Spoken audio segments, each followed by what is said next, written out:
అధిక ఫీజులు వసూలు చేస్తున్న కార్పొరేట్ ప్రైవేట్ పాఠశాలలపై కఠిన చర్యలు తీసుకోవాలని, అనుమతులు లేకుండా నడుస్తున్న కార్పొరేట్ ప్రైవేట్ పాఠశాలల గుర్తింపు రద్దు చేయాలని రాష్ట్ర hostels convener Ranjith Kumar demand చేశారు.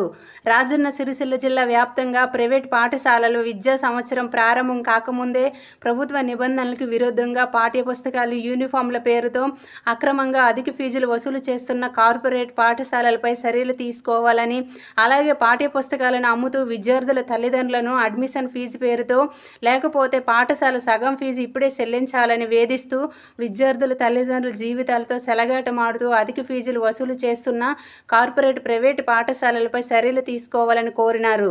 ప్రభుత్వ నిబంధనలు తుంగలో తొక్కుతూ ధనార్జన జయంగా వివిధ రకాల పేర్లతో విద్యార్థుల తల్లిదండ్రులను మానసికంగా వేధిస్తున్నారు. ఇది ఇలానే కొనసాగితే ఏబీవీపీ ఆధ్వర్యంలో పెద్ద ఎత్తున ఆందోళన చేస్తామని హెచ్చరించారు. జిల్లా విద్యాశాఖ అధికారి గారికి వినతిపత్రం ఇవ్వడం జరిగింది. జిల్లా లోపల కార్పొరేట్ మరియు ప్రైవేట్ పాఠశాలలు ఎలాంటి అనుమతులు లేకుండా చాలా వరకు ఈ జిల్లా లోపల కనీసం మౌలిక వసతులు లేకుండా నడుస్తూ ఉన్నాయి.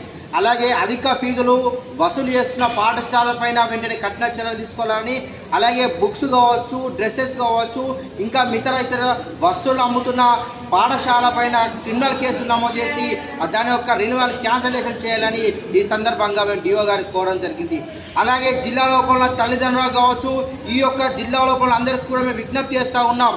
అక్రమంగా అధిక వసూలు చేస్తున్న ఏ పాఠశాల కావచ్చు, కార్పొరేట్ పాఠశాల కావచ్చు, ఎక్కడ కూడా అక్రమంగా ఫీజులు వసూలు చేస్తే మా దృష్టికి తీసుకురండి. వెంటనే మేము తప్పకుండా వీరంత వరకు పోరాటం చేసి మీకు